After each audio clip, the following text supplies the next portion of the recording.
Salam sepak bola, teman-teman netizen atau warganet yang saya hormati semuanya. Welcome back ke konten terbaru dari channel YouTube Triple B. Dan di konten terbaru hari ini saya ingin memberikan analisa atau review dari pertandingan Super League antara Persebaya Surabaya versus Arema FC yang berakhir dengan hasil imbang 1 sama. Dengan hasil akhir ini teman-teman berarti baik Persebaya dan juga Arema FC masih berada di zona papan tengah. Dan ternyata pertandingan kemarin sore merupakan pertandingan terakhir bagi pelatih dari Persebaya Eduardo Perez yang baru saja melatih Persebaya Surabaya untuk sekitar 6 bulan. Dan dari 11 pertandingan, memang kita bisa melihat bahwa Persebaya belum bisa menemui konsistensi permainan. Jadi saya pikir itu adalah alasan yang logis bagi manajemen Persebaya untuk mengakhiri kerjasama dengan Eduardo Perez.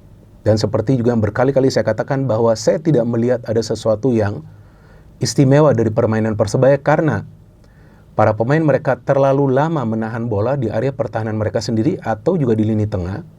Dan itu yang membuat permainan mereka sulit berkembang secara kreativitas karena para pemain tim lawan bisa melakukan pressing dengan lebih efektif. Dan saya pikir perubahan yang coba dilakukan oleh manajemen Persebaya tentu adalah untuk membuat perubahan agar nanti cara bermain Persebaya itu bisa lebih efektif. Jadi bukan berarti mencari permainan yang indah, tetapi permainan yang taktis. Dan saya juga melihat bahwa sejak dilatih oleh Eduardo Perez, jarang sekali ada umpan-umpan terobosan yang diberikan dari tengah. Memang Persebaya punya banyak pemain-pemain yang cepat dari sayap, betul kan? Ada Bruno, ada juga Galih Freitas, ada juga Malik Rizaldi, atau pemain-pemain lainnya. Tapi sebetulnya Persebaya juga punya pemain yang bagus di tengah seperti Milos dan juga Rivera yang harus diberikan keleluasaan. Rivera memang bermain sebagai free roll, tapi coba teman-teman lihat, jarang sekali dia melepaskan syuting dari luar kotak penalti. Nah, ini bisa menjadi masalah ketika Persebaya mengalami deadlock untuk bisa menciptakan peluang. Memang Persebaya bukanlah merupakan salah satu tim yang produktif untuk saat ini. Tapi jangan cuma kita terpaku dengan produktivitas, coba nonton pertandingan-pertandingan dari Persebaya. Selalu kesulitan para pemain mereka untuk create chances. Kenapa? Karena bola lebih lama ditahan di tengah.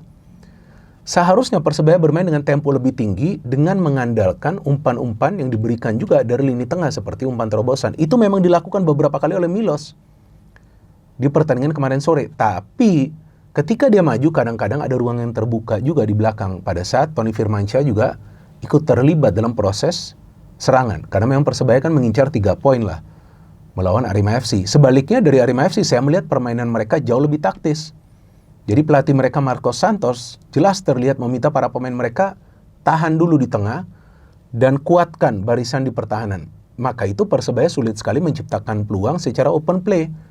Di pertandingan kemarin sore memang Rivera absen, tapi itu bukan alasan bahwa Persebaya tidak bisa menang. Enggak, cara bermainnya itu loh. Kalau bagi saya jujur nih membosankan.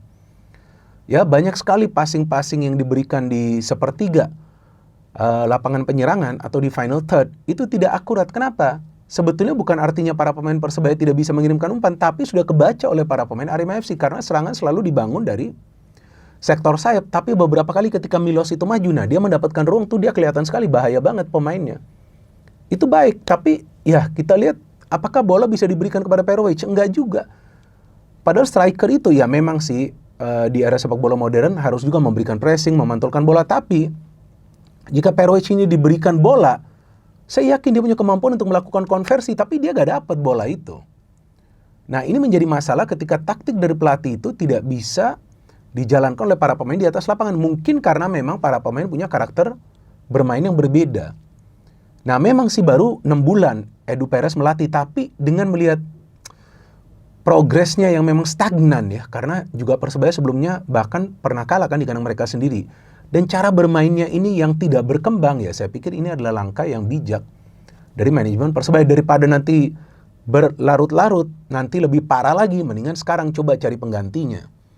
Dan bagi Arema FC, kalau menurut saya mungkin ya, ini 1 poin ini terasa seperti 3 poin bagi mereka, karena sebelumnya kan mereka sulit mendapatkan poin di kandang Persebaya.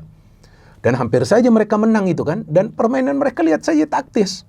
Nah di sini kita bisa melihat perbedaan permainan dari 2 tim dengan materi pemain yang jauh berbeda. Kalau Persebaya materi pemainnya istimewa Pak, bagus, pemain-pemain yang matang. Tapi Arema FC kan banyak pemain asing mereka juga yang baru-baru, iya kan, yang belum pernah bermain di Liga Indonesia. Tapi lihat mereka nyetel. Kenapa? Karena mereka tahu dari mana mereka harus menyerang. Dari mana? Dari tengah. karena sering out of positionnya Milos dan juga Tony Firmansyah. Dan Bruno yang kita lihat sulit berkembang karena memang pengawalan yang ketat dari para pemain Arema FC. Hanya Milos yang saya melihat beberapa kali coba syuting dari luar kotak penalti. Dan lebih banyak peluang dari Persebaya itu mereka ciptakan dari situasi bola mati. Artinya memang secara pressing para pemain Arema FC itu unggul.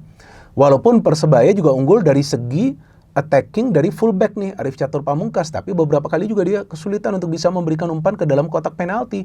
Karena terlalu lama menahan bola. Tapi ketika mau counter pun, kesulitan para pemain Persebaya itu untuk bisa mengcounter dengan cepat. Karena kadang-kadang ada saja yang mengandalkan skill individunya. Padahal bola itu harus cepat dilepas. Artinya ini peran pelatih untuk memberikan pemahaman kepada para pemain. Dan saya melihat Persebaya yang seharusnya menjadi tim yang lebih produktif, kesulitan untuk create chances. Gimana caranya bisa mencetak banyak gol ketika menciptakan peluang saja sulit. Bagi Arema FC, mereka memang mengandalkan Dalberto untuk mengacak-ngacak pertahanan tim lawan. Dia sementara ini top skor. Dan itu yang mereka lakukan. Tapi cara mereka bertransisi itu loh, coba lihat. Dan cara para pemain Arema FC itu defend, itu disiplin sekali. Ya memang mereka kan bertandang ya, tentu mereka akan betul-betul fokus juga dalam bertahan. Tapi cara bertahannya itu loh, rapat banget. Dan saya melihat dari Persebaya, yang ini kalau menurut saya yang benar-benar mainnya bagus nih ya. Dan Spartan banget, itu adalah Rahmat Irianto loh. Padahal dia tuh kan dimainkan ya sebagai center back ya, karena kan Leo Leles tidak bisa bermain, Risto juga masih cedera, jadi dia bermain di center back bersama Dimi Dimov. Itu dia beberapa kali keluar dari posisi dia tuh bagus banget pergerakan dia. Ini pemain yang bagus sekali. Tapi kalau saya melihat nih sebetulnya idealnya ya, Rahmat Irianto itu bermain di tengah. Pemain seperti dia yang harus pressing pemain tim lawan bersama Tony Firmansyah. Tapi Tony Firmansyah ini kan lebih mobile ya, pergerakannya sering ke depan. Gak masalah juga, tapi jangan sampai banyak pemain yang ke depan gitu. Nanti pasti kena transisi. Tapi problemnya Persebaya sebetulnya bukan saja dalam defending, tapi untuk bisa membangun serangan secara terstruktur dan juga mengandalkan variasi itu harus. Kalau menyerangnya hanya dari sayap, kemudian para pemain dikawal ketat gak bisa keluar. Nah di sana terjadi yang namanya deadlock. Dan saya melihat para pemain Arema FC itu menunggu momen yang tepat sebelum mereka bisa menyerang ke area pertahanan dari Persebaya. Bagaimana caranya? Yaitu memberikan direct passing ke pemain mereka yang sudah mencari ruang ketika ada salah satu fullback dari Persebaya yang sudah overlap seperti Dejan Tumbas ya, bukan di Medimov. Dejan Tumbas kan main di sebelah kiri dan Arif Catur Pamungkas main di sebelah kanan. Jadi saya melihat secara individu para pemain Persebaya ini bukan berarti bermain jelek, enggak, tapi mereka tidak kompak dalam urusan menyerang dan bertahan. Artinya tidak ada yang namanya balance of play, keseimbangan dalam bermain untuk bisa menciptakan kolektivitas di antara para pemain. Maka itu kalau kita lihat lebih banyak para pemain Persebaya itu mengandalkan skill individu. Terutama Galih Freitas, yang boleh juga mau mengandalkan skill individu ketika dikawal ketat oleh para pemain tim lawan. Tapi bagaimana distribusi bola itu bisa dilakukan secara cepat. Nah, ini juga harus dimainkan secara taktis. Artinya juga tentu menganalisa permainan dari tim lawan, kemudian juga ada perubahan yang coba dilakukan di babak kedua. Iya dong, kan harusnya seperti itu.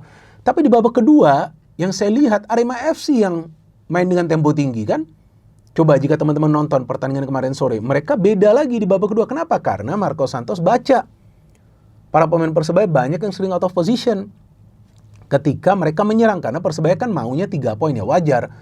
Saya pikir bagi Arema FC bisa mendapatkan 1 poin saja bagi mereka udah bagus. Apalagi sebelumnya juga mereka kalah kan dari Persija Jakarta.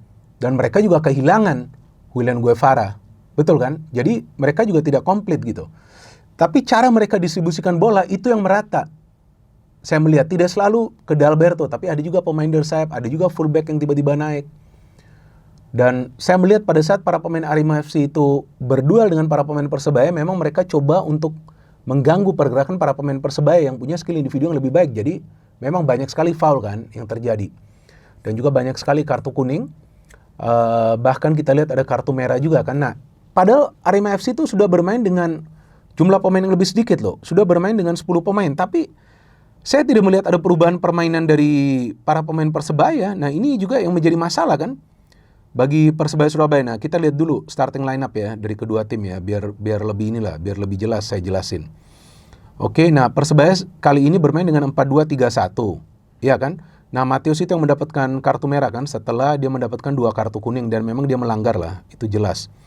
Nah, ada Hernando Ari, Catur Pamungkas, Rahmat Irianto, Dimi Dimov, Dejan Tumbas, Tony Firmansyah, Milos, Bruno Moreira, Paulo Gali, Perovic, dan Malik Rizaldi. Ini susunan pemain yang bagus. Dan dari Arema FC, Dalberto, Valdesi, Paulinho, Salim Tuharea, Mateus, Arkan Fikri, Alvarizzi,